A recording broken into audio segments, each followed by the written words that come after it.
with Will on 531 PI. It is 7 minutes past 7 o'clock. You're listening to Pacific Mornings on 531 PI. I'm William Terite. It's great to have your company this Tuesday. Now, the race for Wellington's top job is heating up with key issues like broken pipes, affordable public transport, community spaces and housing front and centre. Now, 6 candidates have already declared, including incumbent Tory Whānau running with the Green Party backing. Now, former Labour leader and Cabinet Minister Andrew Little has confirmed he's joining the race, and he joins me now. Good morning to you. Good morning, William. Look, why do you want a job where ultimately, frankly, you're damned if you do, damned if you don't? Yeah, I think that's the nature of public office generally these days anyway. Look, I think Wellington is in a fair amount of trouble at the moment. I think there's a lot of concern just about the way things have happened have been sort of implemented. I think there's a sense that the council at the moment isn't really getting on top of the fact that conditions for Wellington have changed with the big public service cuts. A lot of jobs have left Wellington. And the Wellington CBD is sort of struggling at the moment, but a whole bunch of plans that could be very disruptive to the Wellington CBD are continuing regardless. There's a sense that the council just isn't listening. I've thought long and hard about whether to put my hat in the ring, and I was approached last year. When I left Parliament, I happily went back into the law. I've been thoroughly enjoying law practice. But in the end, I thought, I do have a set of skills that I think can make a difference for Wellington at a time that it most needs it. So hence, I'm in the race. How will you be the great unifier that the council needs? I mean, that council is chaotic. There are councillors, there's infighting. It's extraordinary, frankly. Yeah, I think that there's a lot of things going on here. First of all, I don't think it's a bad thing that councillors disagree around the council table. You know, I think residents would expect that when there are big issues going on, there's going to be different views and they should be expressed. So I'm less concerned about that.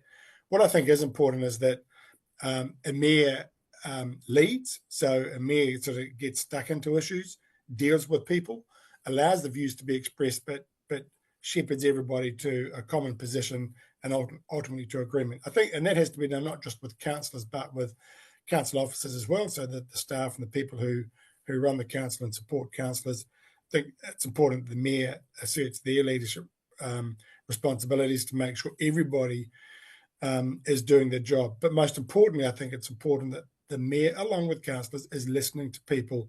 And if things do change, plans need to be adjusted or adapted as well, so that people aren't going to be negatively affected by what's going on. Look, how would you characterise Tory Whānau's time in office? Look, I don't want to personalise it to any one person. In the end, it's the council, all councils are involved in making decisions. I go back to the point I made before, which was I think councillors got out of touch with where a lot of Wellingtonians are at. And going ahead with big projects and big plans that are very disruptive. I think there's an issue about whether council is fully in control of its finances. I mean, you look at projects like the Wellington Town Hall, started off as costing less than $100 million several years ago, now getting up towards nearly $400 million mark. And when you look at the rates rises that we've had in the last couple of years, 30% rate rises just in the last 2 years alone, it suggests to me that the council isn't managing its finances properly and in a way that I think respects where a lot of people are at and the question of affordability. So we've got to get to grips with those things. I think there was not enough credit given to Tory Whānau in the sense of she took over as mayor at a time where things just did not work out. For example, the broken pipes issue really reared its ugly head under her watch. And now there's record investment in that. The Golden Mile, I mean, it's hideous, frankly. With all that in mind, I mean, from my understanding, your position on the Golden Mile is to delay some of it. I mean, is that not the problem that Tory Whānau inherited, is delaying investment?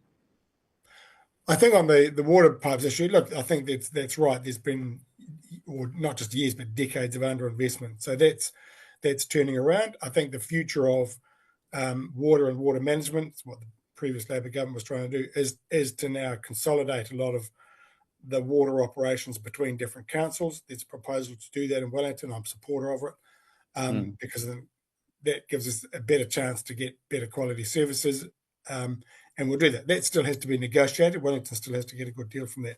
On the Golden Mile, I think the issue isn't so much whether the Golden Mile is a good idea. The question is, knowing that implementing it is going to be massively disruptive, particularly to the CBD, and at a time when retail and hospitality in particular are really fragile at the moment, because conditions have changed, whether now's the right time to be doing it. The first part of it, the contract's been let, not going to rip those up, that's going to go ahead. But the rest of it, we just need to think carefully about the phasing of it so that we're not putting even more pressure on already fragile businesses. Yeah, I hear the point you're making. I'm playing devil's advocate, though, in Yeah, the of course you are. sense of, yeah, in the sense of, you're in, the argument could be had that you're delaying the inevitable. And also, not only that, I mean, it's short-term pain, long-term gain. Yeah, I think, though, what we're seeing is that given the loss of population in the city because the jobs have gone and all that sort of thing, is that short-term pain will be enough to kill off more businesses. And we've seen enough hospitality businesses going. We've seen retail businesses. You look at the number of empty shop spaces up and down that Golden Mile, then you do have to take a step back and say, okay, look, yes, in the long term, the Golden Mile project is a good idea, but it's now the time to be doing it. We actually just got to get through this downturn, get Wellington CBD back on its feet and get a bit of confidence back. And then let's work with all those occupants and retailers and residents who live on that Golden Mile, and let's work out the best way to do this. That is it's going to be disruptive. This stuff always is, but let's be as least disruptive as possible. Sure. Okay. Continuing that then, I mean, I suppose it's no secret, and you can correct me if I'm wrong, you're no fan of asset sales under council watch. I mean, it kind of begs the question, though, what do you do if money's tight? Yeah, I think the reality is, for example, the airport, which is the City Council's biggest asset, it provides a great return to the council. So cashing it up and investing it somewhere else is going to make it worse for Wellington. I think that when I look at the financial planning that the council has done, and the whole argument about selling the airport shares was we want to set up this fund because there will be a big earthquake and it's going to cost a lot to rebuild Wellington, all that sort of stuff. But it's all been done on the basis that there will never be any money from central government to assist. And I just don't think that's an assumption that should be made. I think if you look at the big earthquakes, big natural disasters that we've had, Christchurch earthquake, even going back to the Edgecombe earthquake in '87, and the weather-related disaster events we've had, the central government will be there to support. Won't be, itself doesn't have isn't a bottomless pit of money, but it will be there to help. So I think we just got to be more realistic in our planning. But let's understand the value of having an asset like Wellington Airport. It's a monopoly too, and I believe monopoly outfits should be in public ownership, not private ownership. Yeah. So I'm not a fan of selling shares, and if we have to build up a fund to recover the future cost of damage to the city from an earthquake, let's find other ways of doing that. I'm confident that there will be. A fascinating piece by Thomas Cogling in Herald Premium on the weekend, in the sense of why you're running. I mean, I'd like to get a bit of a background. I'm sure you won't dig too deep into this, but indulge me for a moment, my political nerdiness. How central is this to the Labour Party, you winning this city? Look, I'm not that close to the Wellington Regional Labour Party organisation. I've remained a member of the party ever since, but to be honest, once I got out of Parliament, I sort of got on with other things in my life. Sure. I'm sure Labour has an ambition to get back as many seats as it can, including the Wellington seats. But for me, my motivation was the state that Wellington is in. The approaches I've had to stand for mayoralty haven't just come from Labour people. It's come from across the board, from National Party, Greens, business people, community leaders, a whole variety of others. It was the breadth of people approaching me about considering the mayoralty that persuaded me in the end to put my hat in the ring, as opposed to what is in the best interests of the Labour Party. So you're not going to say, I mean, look, Tory whānau, she angered her voter base when she voted the way she did on the airport shares. You're not going to toe the Labour Party line if you are successful? I'm seeking the Labour Party endorsement or candidacy. That's what I said I'd do that. But I'm running my campaign. My campaign is run by me and my team. Obviously, we're working with the Labour candidates. And obviously, I'll be respectful of the Labour manifesto and all those sorts of things. But in the end, what I'm very clear about is the mayor has to be able to deal with all councillors of all stripes, regardless of their views and values and whatever platform they sat on. And in the end, it's about getting good decision making for Wellington, to give Wellingtonians confidence that their councillors there is backing them, is doing the right things for the city. So that will require some compromise. So I'm absolutely clear about that. The team that's supporting you, though, behind the scenes, is it fair to say that they are, ex-Labour aligned or still continue to be Labour aligned? Oh, yeah, look, there's a lot of people previously actively involved in the Labour Party, so I'm currently actively involved in the party.